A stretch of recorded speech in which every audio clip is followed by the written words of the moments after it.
I want to talk about don't frustrate your husband. Don't frustrate your husband. We are still in the week of fathers, and we have been examining matters that can help men become excellent fathers. We have talked about becoming a great husband so that your wife can support you in your fatherhood. We have talked about becoming a great father. Now, I want to talk to women to stop frustrating their husbands. You see, every wife must know and understand her position as helpmate. That is what you were created to be. Man needed help. That was why God created one for him. Every man needs help. Forget his muscles. Yeah, he needs help. And most wives at some point forget to help. Rather, they frustrate their husbands, thereby complicating his life. So quickly today, I want to talk to you on what wives do that frustrate their husbands. You see, a lot of women don't realize that there are some things they do that frustrate their men. So they keep doing them because they are not aware they are practically suffocating those men. So let's talk about those things today. What do women do that frustrate their husbands? Number one, delaying sex. What sex is to a man is not what it is to a woman. Sex helps men to cool off. They forget their pressures and problems when they think of sex, and then they do it. Doing it brings them a lot of comfort. That's why you see men everywhere looking for sex. They don't know why, but that's a reason. It gives them a measure of comfort. It makes them forget their issues at the moment. That is how they were made. And as a woman, you must understand this and ensure you don't delay sex when they want it. Now, the moment you delay sex, he starts thinking stupid things. Things like maybe because I didn't give her money, that's why she's doing it. Maybe she's not enjoying sex with me anymore. Maybe she's reacting to something. And when a man begins to think this way, the pressure on his life will multiply. So let me advise every woman, don't be reluctant when your husband needs sex. Be instant, because that helps an average man to enjoy sex. See it as a drug that you need to administer on him. That way, you feel like a physician, not a thing being used. You are his only nurse when it comes to sex. So, nurse him. Number two, starving your husband of sex. Now, this will aggravate his problems. It will bottle up. If he does not fear God, he will look for sex with the wrong partner and at wrong places. And the judgment will not only go to him alone, you will share in the judgment. You will share in the judgment. And he can even bring STD home for you. So don't starve your man of sex. Don't, because he didn't give you certain amount of money you demanded for, starve him of sex. Sex is not a tool for punishment. And don't forget, in marriage, partners cannot punish themselves. They can only correct themselves. Number three, pretending not to see when the man is bothered. Pretending not to see when the man is bothered. When your husband is bothered, I know you will see. Even if he will not talk, ask him what is bothering him. I know an average man will tell you nothing. Even if he will say nothing, still ask him. And if he tells you the rigid answer, nothing, let him know you are with him. Let him know you are for him. Tell him no matter what is going through, you are praying for him. Tell him no matter what is going through, you are standing with him. Number four, not giving your verbal support. Not giving your verbal support. Yeah, you see, every woman must understand that men need verbal support to survive. Most men. So give your husband your verbal support. Forget his macho look. Yeah, men can look macho, they can act macho, they are not really macho. They want to look calm, they want to look calculated, and yet they are crumbling inside. A word of affirmation can quench the volcano in your husband. A word of affirmation can help you, can alleviate the pain inside him. You see, men naturally get frustrated when there is no one verbally supporting them. That's why some men keep going to see their mothers, because an average African mother, I don't know about some other places, but in Africa, mothers are giving verbal support to their sons. Very particularly, they will tell him, don't worry, I am with you. I am praying for you. Don't worry. If you have any problem, just let me know. That's what they need. And as a wife, you must understand this and give them. Give your husband verbal support. Let him know you are standing for him. Let him know you are praying for him. Don't say he can see that you are praying for him. We live in the same room. We sleep on the same bed. He should be hearing when I'm praying for him. Let him know. Let him know. Tell him that you are standing with him. Tell him that nothing will hurt him. Tell him that your God is with him. Tell him that no matter what happens, you are here for him. Number five, when you are overly demanding, you will frustrate your husband. When you ask for too much, you will frustrate your husband. Particularly when you are always asking for yourself. You see, it's not bad to ask. Yeah, that's why your husband is there. He should be your provider. But you see, you must understand that in helping him, you have to also be a co-provider. That's why every woman should find something to do to support the home. Every woman should find something to do, get a job to do, find a business to do. If you are not good at business, get a salary job. Why? Because you must support your husband. Now, let me quickly warn every man here who has a wife who is not working. She cannot do business and yet she has no salary job. Don't abuse her because of that. Don't abuse her because of that. You must understand that the job, the work, the load of activities in the home is enough a job for the woman. In case your wife has no job yet, don't make her feel miserable. Don't call her names. Don't do that. I've heard of men who chase down their wife because the woman could not support them financially. If your wife has given you children, I can assure you, she has given you several years of work. What a woman goes through in 9 months of pregnancy and the season of delivery is like a man's labor for 10 years. If your wife has given you 2 children, then she has given you 20 years labor. If she has given you 3 children, she has given you about 30 years of labor. So don't abuse her. Don't call her names because she has no job and she can't run business.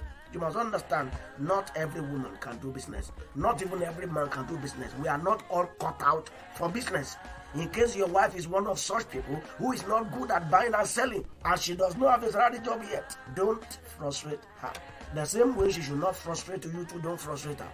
Number 6, caging your husband. Caging your husband. When you cage your husband, you frustrate him. Don't try to control your husband. Men hate control with passion.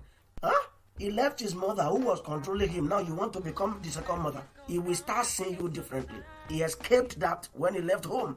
Now don't bring it back into his life. You make him feel trapped. When you want to tell him what to do, you want to tell him where to go, you want to tell him how to live his life, you want to tell him what kind of business to do, you will ruin your relationship with him.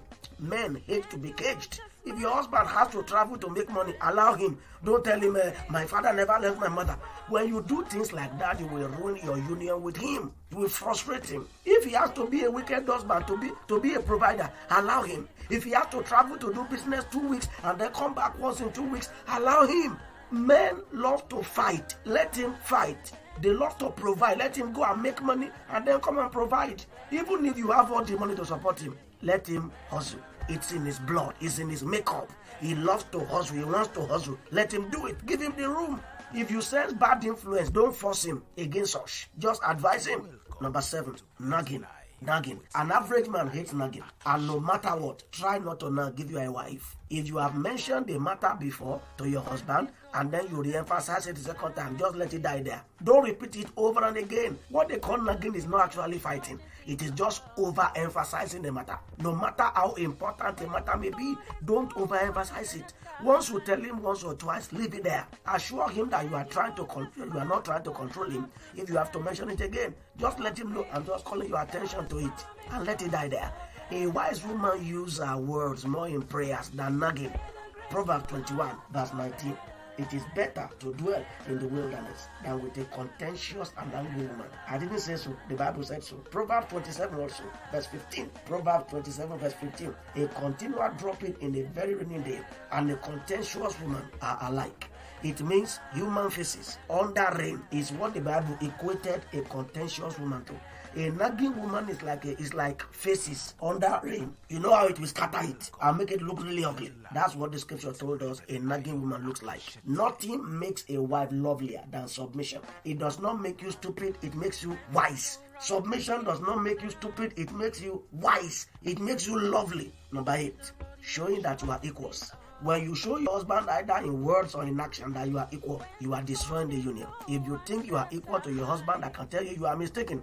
In every setting, there must be a leader. There must be a head. God made the man the head of the family government. And anybody with 2 heads is a monster. Any system with 2 heads is a monster. Don't make your family a monster family by competing with your husband for leadership and control. God made him the head. Your duty is to support him in every way possible.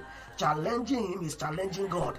Yeah, God put him as the head. Nothing put off a man like a wife competing with him. He will lose interest in her. He will lose interest in everything regarding her.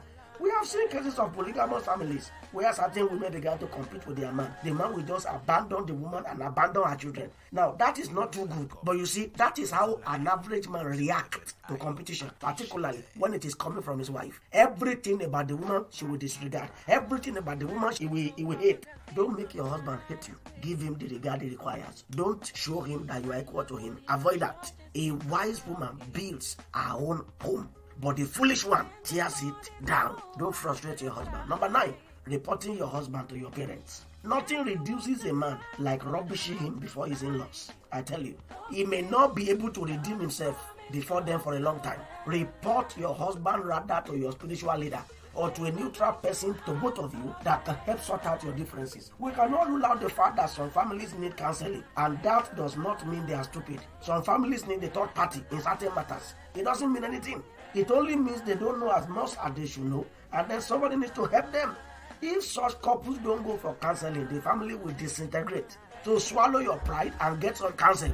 I have seen men who told their wives, nobody must be a third party in this family. If you need a third party for peace, you had better go for third party and stop pretending.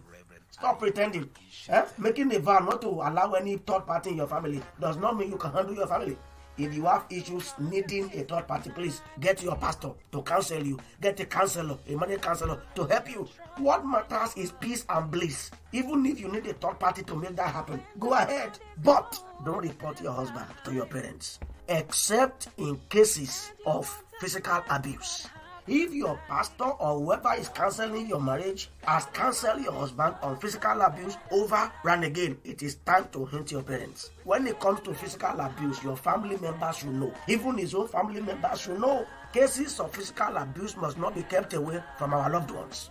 Number 10, abusing your husband's friends. When you humiliate your husband's friends, believe me, you are frustrating him. A woman publicly abused one of her husband's close friends as a means to make him keep off from her husband. She had alerted the husband a few times about the man's reckless lifestyle and that he can influence the husband. So, when the husband didn't listen to her, she went ahead to give the man public humiliation and threatened the man that if I ever see you around my husband, I am going to humiliate you further. It will surprise you what the man did. The man went to rent a house far from where they lived, packed these things and disappeared. You see, you can put a man off when you are trying to help him make decisions on who to be his friend. You can't choose friends for your husband. You can advise him and then you can follow it up with prayers, but you can't force him. If you force your husband, you will become a witch. If you force him, it will make you a witch. Number 11, abusing your husband in public. An average man has a strong ego. When you humiliate them in public, they can vow to see you as an enemy for life, except they are spirit controlled. I have seen and heard of men who never recovered from the public disgrace meted out to them by their wives. We have seen a lot of that. Lots of that here and there. Look, when you give your husband public disgrace, you fight with him in public, you hold his clothes in public, you do all of that in public, you are ruining his image. I can assure you. And you may not be able to redeem that image.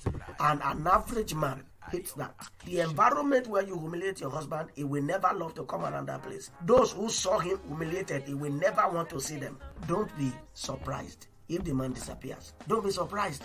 You see, honor your husband. That's the instruction of the word of God. No matter what he does, wait till you get into your closet before you let out your anger. They call that self-control. Self-control does not mean you won't get angry. It means you will get angry in the right place and at the right time. You don't release your anger in public against your husband. And you see, don't forget to, what is good for the goose is also good for the gander. There is no reasonable man that should abuse or disregard his wife in public also.